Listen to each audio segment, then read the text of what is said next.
हमारे मोहल्ले में एक नया ब्यूटी पार्लर खुला है जो बहुत ही मशहूर हो रहा है। उस पार्लर से जो भी लड़की तैयार होकर आती है उसकी 2 महीने के अंदर शादी हो जाती है। उस लड़की के आते ही मेरे पार्लर पर भीड़ कम होने लगी, पहले के मुताबिक ना के बराबर होती है। मैं सोच में पड़ गई कि उसके मेकअप में ऐसी कौन सी बात है। फिर एक दिन मैं पुराने कपड़े पहनकर और दुपट्टा ओढ़कर उस पार्लर में चली गई। मैं हैरान हो गई जब उस पार्लर वाले ने मुझसे कहा कि तुम पहले अंदर वाले कमरे में जाओ। जैसे ही मैं उस कमरे के अंदर गई तो मैं उसके अंदर का नजारा देखकर चौंक गई। उस कमरे के अंदर मेरा नाम नगमा है और मैं बहुत गरीब परिवार से हूँ। मेरी 4 बहनें हैं, इसीलिए घर का खर्चा बहुत मुश्किल से होता है। इसीलिए मैंने अपनी पढ़ाई भी पूरी नहीं की। घर में परेशानी होने की वजह से मुझे भी घर से बाहर निकलना पड़ता है ताकि मैं भी बाहर जाकर कोई नौकरी कर सकूं और अपने घर का खर्चा उठा सकूं।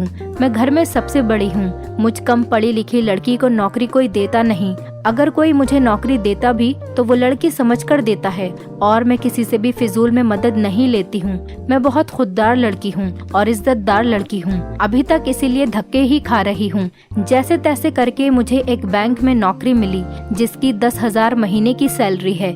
मैंने पूरे महीने मेहनत और लगन से काम किया। जब सैलरी लेने की बारी आई तो बैंक के मैनेजर ने कहा, हम 2 महीने की सैलरी नहीं देंगे, तुमसे अभी तक ठीक से काम नहीं आता, पहले ठीक से काम करना सीखो। मैंने वो नौकरी भी छोड़ दी। ऐसी नौकरी से क्या फायदा जो मेहनत करके भी टाइम पर सैलरी न दे सके। ऐसा लगता है जैसे मेरी किस्मत मेरा साथ ही नहीं दे रही। मैं कोई भी काम करती हूँ तो वो काम हमेशा उल्टा ही होता है। मेरी माँ मुझे सब्र करने को कहती और तसल्ली देती, बेटा एक दिन सब कुछ ठीक हो जाएगा। मगर मैं बहुत थक चुकी थी। एक दिन मुझे एक कॉलेज से फोन आया कि तुम कल अपना इंटरव्यू देने आ जाओ। मैं बहुत खुश हुई। फिर मैं अगले दिन ऑटो रिक्शा में बैठकर अपने इंटरव्यू के लिए जा रही थी तो रास्ते में ऑटो रिक्शा खराब हो गया। ऑटो रिक्शा को ठीक होने में बहुत टाइम लगा और मैं इंटरव्यू देने लेट पहुंची। जैसे ही मैं प्रिंसिपल सर के ऑफिस में गई तो वो बहुत गुस्से में थे। उन्होंने मुझसे कहा कि हम तुम्हें ये नौकरी देना चाहते थे पर तुम बहुत देर से आई हो, तुम बहुत लापरवाह लड़की हो और हम ऐसी लापरवाह लड़कियों को ये नौकरी नहीं दे सकते। मैं रोती हुई प्रिंसिपल के ऑफिस से निकलकर बाहर रोड पर बैठकर रो रही थी क्योंकि मुझे उस नौकरी की बहुत सख्त जरूरत थी। तभी वहाँ पर एक फकीर आया। उसने मुझसे भीख मांगी। मेरे पास जितने पैसे थे मैंने उस फकीर को दे दिए। उस बाबा ने मुझसे पूछा, बेटा तुम यहाँ बैठकर क्यों रो रही हो? तब मैंने उस फकीर बाबा को सारी बात बताई कि आज मुझे इस कंपनी में नौकरी नहीं मिली, मैं अब बहुत निराश हो गई हूँ। फिर उन्होंने मुझे दुआ दी कि तुम्हारी शादी इस कॉलेज के प्रिंसिपल से हो जाए। बाबा की ये बात सुनकर मैं हंसने लगी कि ऐसे कैसे हो सकता है। उस प्रिंसिपल में और मुझ में तो जमीन आसमान का फर्क है। मेरे पास पैसे नहीं हैं। जो पैसे थे वो मैंने फकीर बाबा को दे दिए, इसलिए मुझे पैदल ही अपने घर को जाना पड़ रहा है। वैसे ये भी मेरे लिए अच्छा ही हुआ क्योंकि रास्ते में एक पार्लर की दुकान के ऊपर बोर्ड लगा हुआ था जिस पर लिखा था कि यहाँ पर काम करने के लिए लड़कियों की जरूरत है और मैं उस ब्यूटी पार्लर के अंदर चली गई। मुझे उस ब्यूटी पार्लर में सामान पकड़ने और सफाई करने का काम मिल गया। पार्लर नया नया खुला था। मैं पार्लर पर जाने लगी और काम भी करती और सीखती भी रहती। मैंने सोचा पार्लर का काम सीखकर अपने यहाँ पर पार्लर खोल दूंगी। पार्लर वाली बहुत अच्छी थी, मुझे काम भी सिखाती और पैसे भी देती। मेरे हाथ में बहुत सफाई थी। अधिकतर लोग मुझसे ही काम कराते थे जिसकी वजह से पार्लर में बहुत काम आने लगा। पार्लर के बाहर वो फकीर रोज वहाँ पर आता जिसको मैंने पैसे दिए थे। वो फकीर रोज मेरे पार्लर से निकलने से पहले ही वहाँ आकर खड़ा हो जाता और मैं रोज उसको पैसे देती और वो मुझे वही दुआ देता जो उसने मुझे पहले दी थी। मैं उसकी इस दुआ पर हंसने लगती। फिर एक दिन मैंने उस फकीर से कहा, बाबा मैंने तो उस प्रिंसिपल को कभी देखा भी नहीं और ना ही उसने मुझे कभी देखा, फिर भला ये दुआ कैसे पूरी हो सकती है? आप मुझे कुछ और दुआ दिया करें। फकीर कहने लगा कि ये दुआ जरूर पूरी होगी। अगर तेरी शादी उससे ना हुई तो तेरी शादी किसी बड़े आदमी से होगी और ऊंचे परिवार में जरूर होगी। मुझे लगता था कि वो मुझे ये दुआ इसीलिए देता है क्योंकि मैं खुश होकर उसे पैसे दिया करूं। इसीलिए मैं उसकी बातों पर ज्यादा ध्यान नहीं देती थी। मैंने 6 महीने दिल लगाकर पार्लर का काम सीख लिया और कुछ पैसे इकट्ठा करके सामान ले आई। जब सारा सामान आ गया तो मैंने भी अपने घर में एक नया ब्यूटी पार्लर खोल लिया। मोहल्ले की सारी लड़कियां और औरतें मेरे पार्लर पर आने लगी। मैं उनसे बहुत कम पैसे लेती थी। धीरे धीरे मेरा पार्लर खूब चलने लगा और मेरे घर का खर्चा खूब अच्छा चलने लगा। मैं सबको बहुत अच्छे से तैयार करती थी, इसीलिए मेरे पार्लर पर बहुत भीड़ रहने लगी। मेरे घर के हालात बदलने लगे और हम बहुत खुश रहने लगे। मैं सोच रही थी कि अब मैं शहर में अपना नया पार्लर खोलूंगी और अपने पैसे भी बढ़ाऊंगी, पर शायद मेरी खुशियों को किसी की नजर लग गई। कुछ ऐसा हुआ जिसके बारे में मैंने सोचा भी नहीं था। हमारे मोहल्ले में एक नई किराएदार आई थी, जिन्होंने आते ही एक नया ब्यूटी पार्लर खोल लिया। मुझे लगता था कि मेरे काम पर इसका कोई असर नहीं पड़ेगा। मुझे अपने पुराने कस्टमर पर पूरा यकीन था कि वो अपना काम मुझसे ही करवाएंगे। शुरू में तो वो पार्लर कम चला, पर धीरे धीरे पार्लर बहुत मशहूर होने लगा। उसके बारे में ये खबर तेजी से फैलने लगी कि जो भी लड़की इस पार्लर से तैयार होकर आती थी, उसकी शादी 2 महीने के अंदर ही हो जाती थी। देखते ही देखते ये खबर पूरे मोहल्ले में फैल गई। मेरे सारे कस्टमर अब उस पार्लर पर जाने लगे और मेरे पार्लर पर अब पहले के मुताबिक बहुत कम लोग आते और उसके पार्लर पर बहुत भीड़ होने लगी। ये मेरे लिए बहुत परेशानी वाली बात थी कि ऐसा कैसे हो सकता है। वो लड़की अपने पार्लर को चलाने के लिए जरूर झूठ बोल रही होगी। मुझे उसकी इन बातों पर बिल्कुल भी यकीन नहीं आ रहा है कि वो लड़की को तैयार करेगी और 2 महीने के अंदर उसकी शादी हो जाएगी। इतने में मेरी चचेरी बहन साइमा मेरे पास आई और कहने लगी कि वो नया पार्लर बहुत अच्छा चल रहा है। मैंने सुना है कि वहाँ जो लड़की तैयार होकर आती है, उसकी शादी 2 महीने के अंदर ही हो जाती है। मैंने अपनी बहन से कहा कि वो अपने पार्लर को मशहूर करने के लिए ऐसा कह रही है। मुझे उसकी बात पर तो बिल्कुल यकीन नहीं है। साइमा ने कहा, सच में ऐसा ही हो रहा है। तुमने उसके बारे में जो भी सुना है वो बिल्कुल सच है। मैं हैरान रह गई और सोचने लगी कि ऐसा कैसे हो सकता है। फिर साइमा ने बताया कि अपने घर के पीछे ईरम नाम की जो लड़की थी, उसकी शादी नहीं हो रही थी। वो भी उस पार्लर में तैयार होने गई थी और 1 महीने के अंदर अंदर उसकी शादी हो गई। उसके बाद भी अपने मोहल्ले की कई सारी लड़कियों की शादी हो गई, इसीलिए तो इस पार्लर में लड़कियां जाती हैं। मैं ये सब बातें सुनकर हैरत में रह गई। अब तो मेरे पार्लर पर कोई भी नहीं आता है। मैंने उसकी तैयार की हुई लड़कियों को देखा, वो ज्यादा अच्छे से तैयार हुई भी नहीं थी। मैं उससे अच्छा लड़कियों को तैयार करती थी। शादी होने के चक्कर में ही लड़कियां उसके पार्लर पर जाती थी। मैं बहुत परेशान थी कि ऐसा कैसे हो सकता है, क्योंकि साइमा भी उसी के पार्लर में गई थी और 20 दिन के अंदर अंदर उसकी भी शादी हो गई। मैं साइमा के लिए बहुत खुश थी, क्योंकि वो शादी के बाद दूसरे शहर चली गई थी। अब मैंने सोच लिया था कि मैं अब सच का पता लगाकर रहूंगी कि उसके पार्लर में ऐसी कौन सी बात है जो रातों रात लड़कियों के रिश्ते आ जाते हैं। अगले दिन मोहल्ले की एक लड़की से कहलवाया कि मैं उससे मिलना चाहती हूँ, तो उस पार्लर वाली ने मिलने के लिए मना कर दिया था, क्योंकि वो कभी भी किसी दूसरे पार्लर वाली से नहीं मिलती थी। ये सुनकर मुझे बहुत बुरा लगा। फिर मैंने सोचा कि उसने मुझे कभी नहीं देखा, मैं उसकी कस्टमर बनकर चली जाती हूँ। मैं ये सोचते हुए मुस्कुराने लगी और मैं इस तरह से उस पार्लर वाली से मिल भी लूंगी और पता भी चल जाएगा। मैं पुराने कपड़े पहनकर और दुपट्टा ओढ़कर घर से निकल गई। उसने मुझे कभी नहीं देखा था, मगर फिर भी मुझे डर था कि कोई मुझे पहचान न ले, इसीलिए मैंने अपना मुंह ढक रखा था। मैं उस पार्लर के अंदर गई। उस पार्लर वाली ने अपने चेहरे पर मास्क लगा रखा था। मैंने उससे कहा, मेरी शादी नहीं हो रही, इसीलिए मैं आपके पार्लर पर तैयार होने आई हूँ। वो मेरी बात सुनकर बहुत खुश हो गई। उसने मुझे बिठाया और चाय पिलाई। उसने मुझसे कहा, मैं अभी दूसरी लड़की को तैयार कर रही हूँ, तुम यहाँ बैठकर इंतजार करो। उसने दूसरी लड़की को तैयार किया। उस लड़की को मैं जानती थी, वो मेरी पुरानी कस्टमर थी। तैयार होकर वो लड़की पार्लर वाली के साथ अंदर वाले कमरे में चली गई। मैं ये देखकर हैरान रह गई कि इस लड़की को तो तैयार होकर अपने घर जाना था, तो फिर ये अंदर कमरे में क्यों गई है। थोड़ी देर बाद वो पार्लर वाली बाहर आकर बोली, तुम कल आना, मुझे आज बहुत जरूरी काम है। ये सुनकर मैं बाहर आकर खड़ी हो गई तो मैंने देखा पार्लर वाली के घर के आगे एक बड़ी सी गाड़ी रुकी और उसमें से कुछ लोग निकलकर पार्लर वाली के घर के अंदर चले गए। मैं ये देखकर हैरान रह गई कि आखिर ये हो क्या रहा है। ये सोचती हुई मैं अपने घर पर आ गई। कुछ दिनों बाद उस कस्टमर का रिश्ता उन लोगों से हो गया और बहुत जल्दी शादी होने वाली थी। मैंने सच में ये सब अपनी आंखों से देखा था कि उस पार्लर से तैयार होने वाली लड़कियों की शादी हो रही है। कुछ दिनों बाद मैं दोबारा उस पार्लर में गई। आज उसके पार्लर में भीड़ नहीं थी। पार्लर वाली ने मुझसे कहा, तुम्हें तैयार होने से पहले मुझसे एक वादा करना होगा कि यहाँ पर जो भी बात होगी वो तुम किसी को नहीं बताओगी। मैं परेशान हो गई और सोचने लगी कि आखिर ऐसी क्या बात है। वो पार्लर वाली कहने लगी, तुम यहाँ इसीलिए तैयार होने आई हो ताकि तुम्हारी शादी जल्द से जल्द हो जाए। मैंने कहा, हाँ ऐसा ही है। तो वो कहने लगी, तो तुम्हें तैयार होने से पहले मेरे साथ अंदर वाले कमरे में जाना होगा, फिर ही मैं तुम्हें तैयार करूंगी।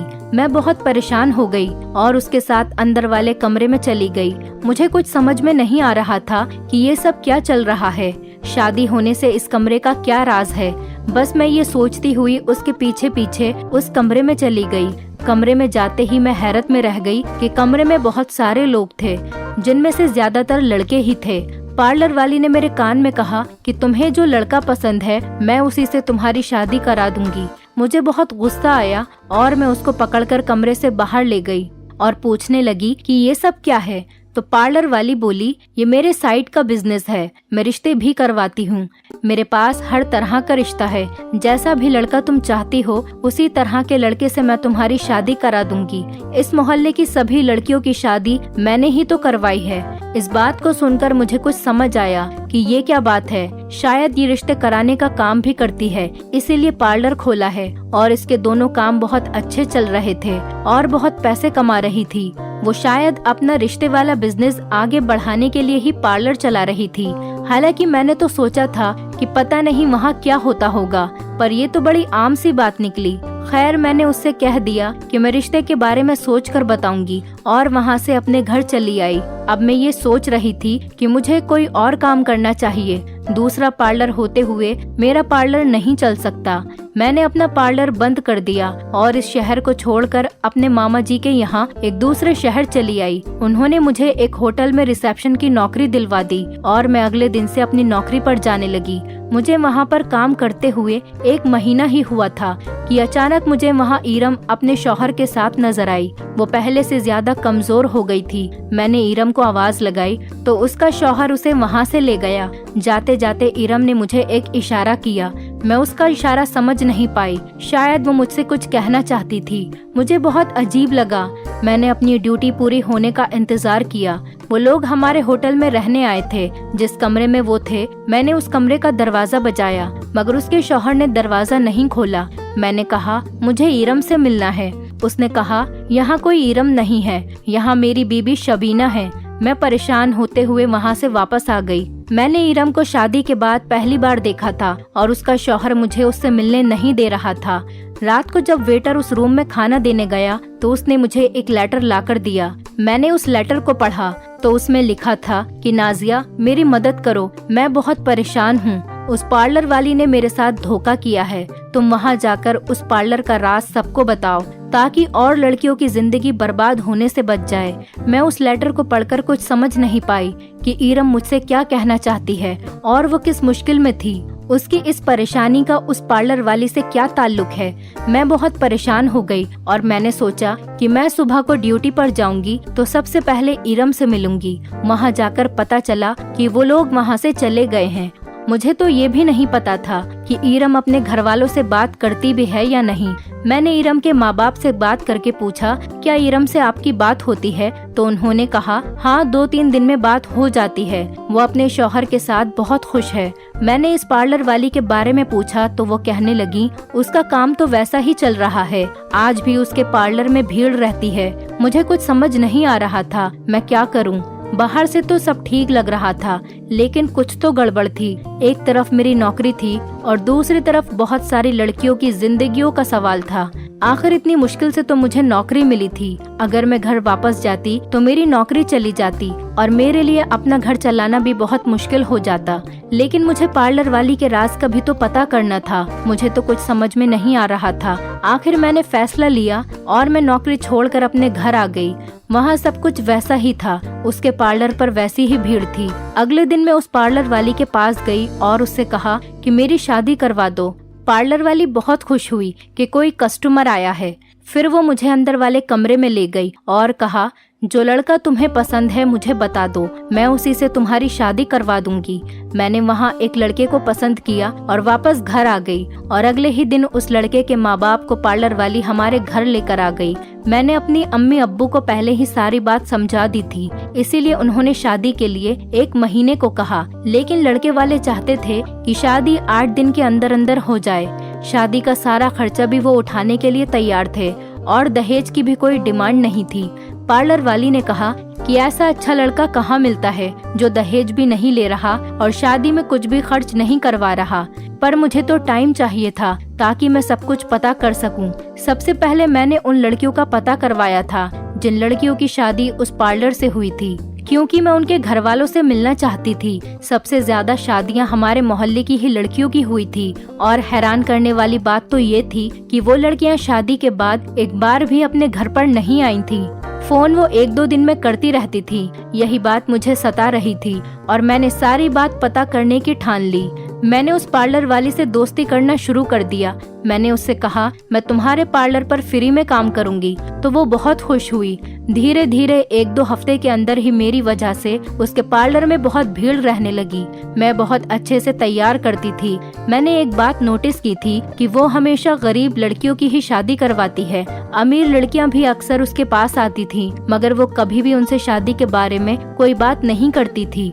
एक दिन एक लड़की को वो पार्लर वाली अंदर वाले कमरे में ले गई। मैं भी पार्लर में थी, पर मुझे उस कमरे में जाने की इजाजत नहीं थी। फिर भी मैं चुपके चुपके उनके पीछे चली गई। मैंने अंदर देखा तो मेरे पैरों के नीचे से जमीन खिसक गई। अंदर तो वही लड़के बैठे हुए थे। अक्सर लड़कियों को वही लड़के दिखाती थी।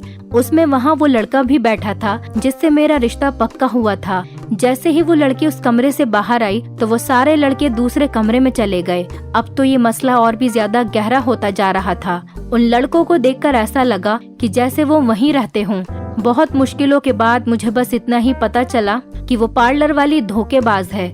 जिन लड़कों से लड़कियों की शादी करवाती है वो लड़के फ्रॉड हैं। लेकिन सवाल ये था कि अगर वो लड़के यहीं रहते हैं तो फिर वो सारी लड़कियां आखिर किसके साथ दूसरे शहरों में रहती थी। और फिर मैंने ये सोचा कि अब मैं इस राज का पता तब ही लगा सकती थी जब मैं खुद शादी करती। मैंने पार्लर वाली से कहा कि मेरी शादी की तारीख पक्की करा दो। शादी होने के बाद मुझे अपने शौहर के साथ बड़े शहर जाना था। मैंने अपने पास एक छोटा वाला मोबाइल और एक कैमरा छुपाकर रख लिया था। शादी के बाद वो मुझे भी दूसरे शहर ही ले गया। मुझे जो फोन मेरे माँ बाप ने दिया था वो फोन उसने मुझसे छीन लिया और मुझसे कहा कि मैं तुम्हारी बात तुम्हारे माँ बाप से अपने सामने करवा लूंगा। इस घर से तुम बाहर नहीं जा सकती। मेरा शक यकीन में बदल गया और अब मुझे ये पता करना था कि ये लड़कियों के साथ क्या करते हैं। वो अपने सामने मेरे घर वालों से बात करवाता और मुझसे कहलवाता कि तुम मेरे साथ बहुत खुश हो और सब ठीक है, और मैं ऐसा ही करती। वो दूसरे कमरे में सोता था और जब भी उसको कोई फोन आता तो वो बाहर जाकर बात करता था। एक दिन मेरा शौहर बाहर गया तो मैंने उसके कमरे में छुपाकर कैमरा लगा दिया। फिर एक दिन पार्लर वाली आई और मुझसे कहने लगी, तेरा शौहर तुझसे परेशान है, इसलिए तुझे डिवोर्स देना चाहता है और मैं तेरे लिए दूसरा रिश्ता लेकर आई हूँ। इसके बाद जब पार्लर वाली और वो लोग दूसरे कमरे में बात कर रहे थे तब मैंने छुपकर उनकी सारी बातें सुन ली, जिससे मुझे उनका सारा प्लान पता चल गया और मैं समझ गई कि आखिर ये चक्कर क्या है।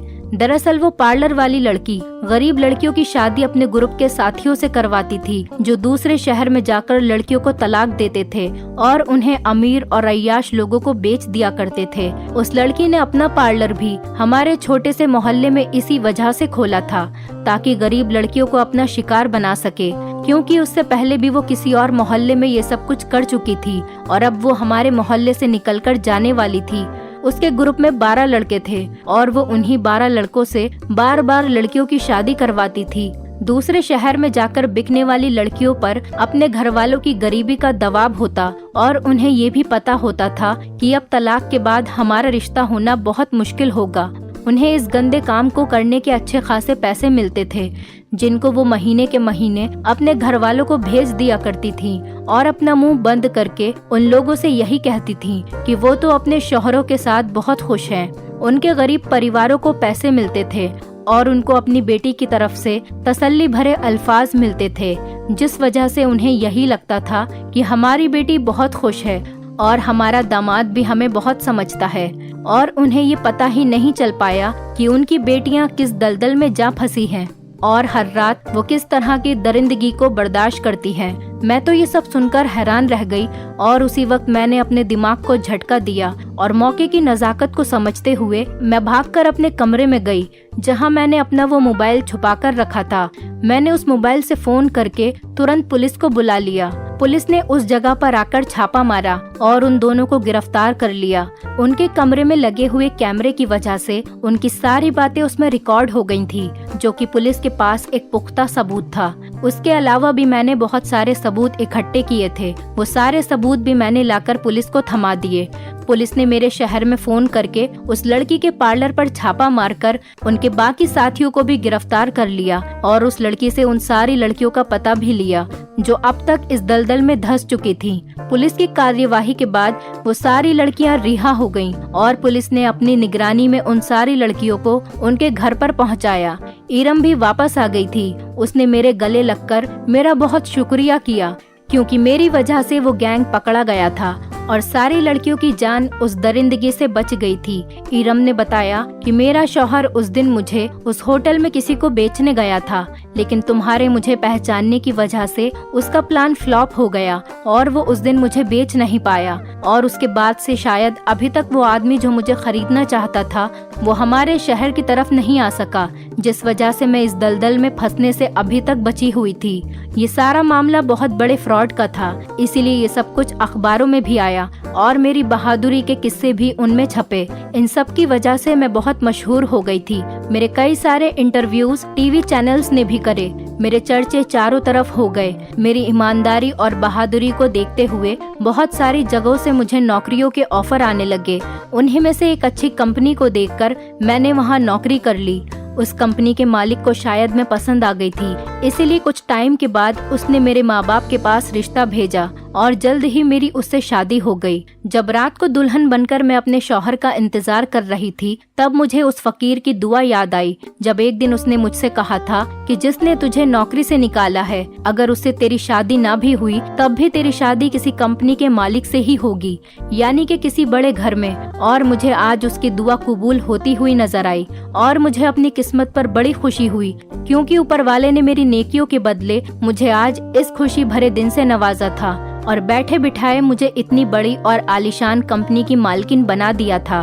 दोस्तों, उम्मीद करती हूँ आपको हमारी कहानी पसंद आई होगी। कहानी पसंद आई है तो वीडियो को लाइक करें, चैनल पर नए हैं तो चैनल को सब्सक्राइब करें और हाँ, नोटिफिकेशन बेल को जरूर दबाएं ताकि अगली अपडेट सबसे पहले आपको मिले।